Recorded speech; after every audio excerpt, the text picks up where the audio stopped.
Hi, welcome back to Z-fari, the zombie novel. Today we're going to read the third part of chapter 22. The book is coming to a close pretty soon, so you'll be able to access all of these little video snippets on the YouTube page under books or under the Z-fari page on Facebook, or the books page on Facebook, so that you can enjoy them again and again and again. Or you could buy a copy of the book from Amazon.com and read it for yourself. Yes, you could. I'll put a link in the comments section underneath this post, so to make your life and mine easier.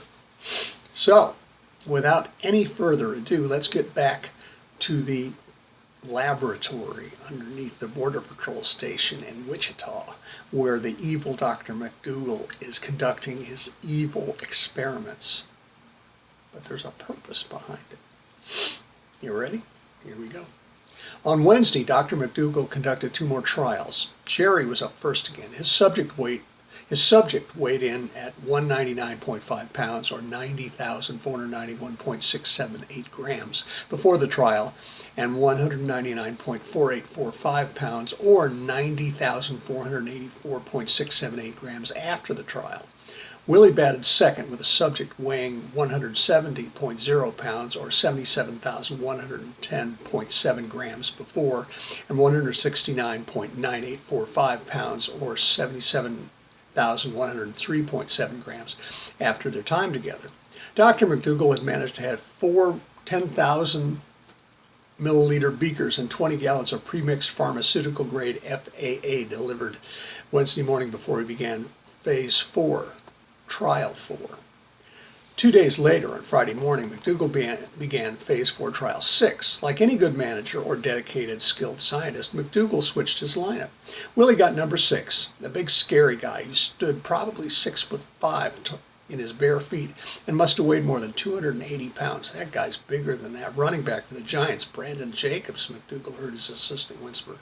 When the measurements were taken, the subject topped out at 6'6" pounds, 290.9 pounds, 131,950.02 grams. The naked man could well have been a professional footballer. After he staggered to his feet, shaking his head to clear it after recovering from the tranquilizing drug, he walked straight toward Willie, picked up the zombie, and threw it against the wall of the cube. Willie stood, unaffected by the shock that shook the walls of the chamber, and walked toward the naked man again. The man stared at the undie, unable to believe that it was still walking. The prisoner made a mistake then, wrapping his arms around Willie, intending to squeeze the life out of it. As the man squeezed the zombie, Willie turned its head and bit into the man's upper arm. The man howled in pain, but kept attempting to crush the zombie. Willie continued biting into the man's arm. The pain must have been unbearable, but the prisoner continued his crushing embrace for about 30 more seconds. With a feral yelp, he dropped Willie and gingerly touched the open wound that hemorrhaged his life's blood. Willie stood again, and the man backhanded the zombie across the cube with such force that MacDougall thought the wall would shatter, but there was not a crack. Willie rose again, tottering toward the now weakened prisoner. He was bent over, hands resting on his thighs, conserving his strength but visibly weakening minute by minute. With the man distracted by pain and the loss of blood, Willie fell on the man's neck. The zombie held on leech-like as the man futilely tried to grab and throw it off. The man spun and backed into the wall behind him, jarring Willie, but not enough to dislodge it. Less than a minute later, the naked man sank to his knees, the zombie still attached to his neck. A minute later, the man fell face down onto the floor. The prisoner's face was turned to his left, and Willie moved its face close. A minute later, Willie stood and ambled off across the cube, now indifferent to the body it had fought and conquered. "Net it!" MacDougall cried, and the troopers moved to the cube's door, opened it, and snagged the zombie in the restrictive strands of the netting. "Put it back in its chair. Strap it in. You can cut off the netting later. Weigh him. Hurry!" MacDougall yelled at McCarthy. 15 seconds later, McCarthy reported 290.8845 pounds, 131,943.02 grams. Dr. MacDougall was eager to finish phase 4. "Troopers, bring me this one's head and dispose of the body." McCarthy, recalibrate the sensors and upload the data. I'll call the custodians. As soon as they get this mess cleaned up, we can finish Phase 4 Trial 7 and enjoy a long weekend. That seemed to appease everyone. The custodians were finished in 30 minutes. The troopers took a little longer to dispose of the body, even though a trooper promptly delivered the head to the doctor. McCarthy was an efficient assistant. He was learning the finer points of the lab's machinery and electronics. They weren't ready for the final trial. They were ready for the final trial just before noon. The final subject was thankfully smaller than number 6, 205.8 pounds, 93,349.31 grams. 7 minutes after Jerry went into the cube, there was a body on the floor, 205.7845 pounds, or 93,342.31 grams, and Jerry was back in his chair.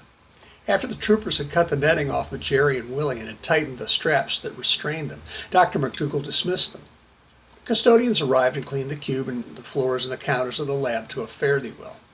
McCarthy had about 2 hours of uploading data and powering down the lab equipment before he finally left. Dr. MacDougall sat at his desk, pondering the results of his Phase 4 experiments. Those 7 grams appeared in every trial. Every single one. MacDougall again reviewed the video by himself and then synced it to the electromagnetic sensor data, one part of the spectrum at a time. He came to the terahertz data last. In the terahertz range of the electromagnetic spectrum, he found something very interesting, something he could not explain. At 8 p.m., Dr. MacDougall left the lab for his home. He hoped Mrs. MacDougall had cooked something he liked, and he hoped she would be in the mood after dinner. Lord knew that he was.